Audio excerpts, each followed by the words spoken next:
Morning students.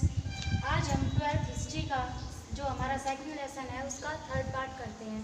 कुछ questions हमने second part में और फर्स्ट पार्ट में कर लिए थे, आज कुछ क्वेश्चन थर्ड पार्ट में करते हैं। तो हमारा इस थर्ड पार्ट का पहला क्वेश्चन है, उत्तर मौर्य काल में विकसित राजतत्व के जो विचार था उसकी चर्चा कीजिए। राजतत्व, पहले हम राजतत्व के बारे में जान लेते हैं कि ये वर्ड का मीनिंग क्या है। तो जो भी उस टाइम में जो धर्म था, तो धर्म और राजा के बीच में क्या संबंध था, कैसे राजा धर्म का प्रचार प्रसार करते थे, तो उस चीज़ को हम राजतत्व कहते हैं। ठीक है। अब ये है कि उस जो ये मौर्य काल का जो टाइम पीरियड था उसके अंदर जो धर्म था वह किस प्रकार से फल फूल रहा था, तो और उसमें राजाओं की क्या भूमिका रही थी। तो इसमें हमने कुछ पॉइंट्स लिखे हैं, ये हमारे पॉइंट्स हैं।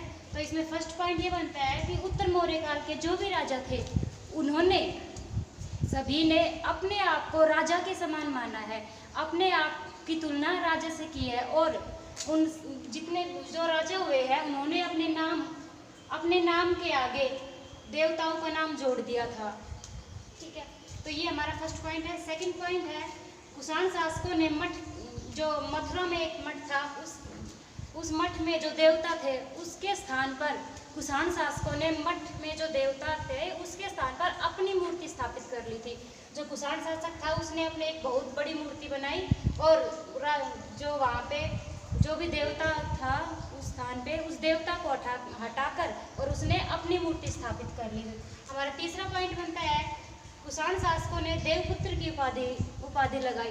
जो जितने भी कुषाण शासक हुए थे उन्होंने अपने आप को, मैंने आपको पहले बताया कि कुषाण शासकों ने अपनी तुलना देवताओं से की है, तो उन्होंने जो उनका नाम था उनके आगे उन्होंने देवपुत्र की उपाधि लगाई कि वो देवताओं के पुत्र है। अगला पॉइंट है हमारा, ब्राह्मणवाद को बढ़ावा और हिंदू धर्म को बढ़ावा। इस टाइम में जो उत्तर मौर्य काल थे उस टाइम में ब्राह्मणवाद को बढ़ावा मिला, और जब आप सभी जानते हैं कि हिंदू धर्म में ब्राह्मण का क्या महत्व है, और अगर हिंदू धर्म को बढ़ावा मिलेगा तो उसके साथ साथ ब्राह्मण को तो बढ़ावा मिल ही जाता है। हमारा नेक्स्ट पॉइंट है, संस्कृत भाषा को बढ़ावा और मूर्ति पूजा को बढ़ावा। अब हम बात करते हैं कि हिंदू धर्म की, तो हिंदू धर्म में हमारी मूर्ति पूजा प्रचलित होती है। तो जब हिंदू धर्म को बढ़ावा मिलेगा तो उसके साथ साथ ब्राह्मणवाद को और मूर्ति पूजा को बढ़ावा मिलता है। और उस टाइम पे जितने भी जो हमें ग्रंथ मिले हैं या फिर जो साहित्यिक स्रोत मिले हैं वो सभी संस्कृत भाषा में लिखे गए थे, और उस टाइम की जो संस्कृत भाषा थी वो बहुत प्रचलित थी। जो जितने भी हमें सोर्सेज मिले हैं वो सारे संस्कृत भाषा में मिले हैं। तो ये हमारा जो ये क्वेश्चन है वो कंप्लीट हो गया है। अब हमारा सेकंड क्वेश्चन है, गुप्त काल को प्राचीन भारत का स्वर्णकाल क्यों कहते हैं? ऐसी कौन सी वजह है जिनके कारण उत्तर काल को प्राचीन भारत का स्वर्णकाल कहते हैं? तो इसके कुछ पॉइंट्स हैं, जैसे फर्स्ट हमारा पॉइंट है अच्छी शासन व्यवस्था।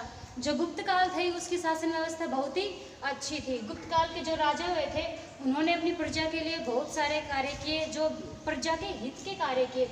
जो प्रजा भी अपने राजा को देवताओं के समान पूजती थी, उनकी हर बात का मतलब उनका हर जो बोलते थे, मतलब जो भी कहते थे, जो भी उनकी तरफ से ऑर्डर आते थे उनको अच्छे से निभाया करती थी। जो उनकी शासन व्यवस्था थी वो बहुत ही अच्छी थी, इसलिए उसको स्वर्णकाल कहा जाता है। सेकंड हमारा पॉइंट है, वाणिज्यिक व्यापार में उन्नति। जो गुप्त काल था उसके अंदर वाणिज्यिक जो व्यापार था, जो हमारे व्यापार थे वो चरम सीमा पर थे। विदेशों के साथ व्यापार किया जाता था, विदेशों में व्यापार होता था, और भारत के जो अंदरूनी जो भी राज्य थे जो सारे गुप्त काल के अंडर में आते थे वहाँ पे भी व्यापार खूब जोर शोर से चल रहा था।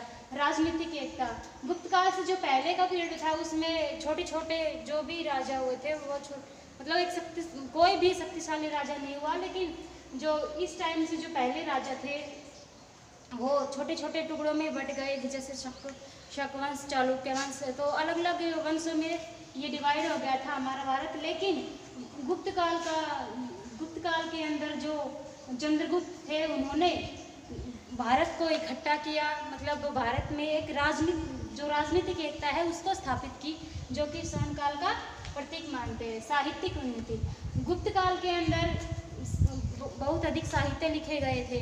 तो जैसे हम देखते हैं अनभिज्ञ, शकुंतलम, मेघदूत, रघुवर्मन, मुद्रा राक्षस, पंचतंत्र की कहानियाँ, तो ये सारे हमें साहित्यिक सोर्सेस मिले हैं जिनके द्वारा हम उस काल की घटनाओं के बारे में पता लगा सकते हैं। अगला हमारा पॉइंट है विज्ञान में उन्नति। तो इस टाइम में जो गुप्त काल था उस टाइम में विज्ञान में बहुत अधिक उन्नति देखने को मिलती है। उस टाइम में अलग अलग जो भी हमारे वो सिद्धांत हैं वो आए थे। आर्यभट्ट ने जैसे अलग अलग जो वैज्ञानिक थे उन्होंने अपने कुछ अलग अलग सिद्धांत दिए थे, जैसे सूर्य का सिद्धांत,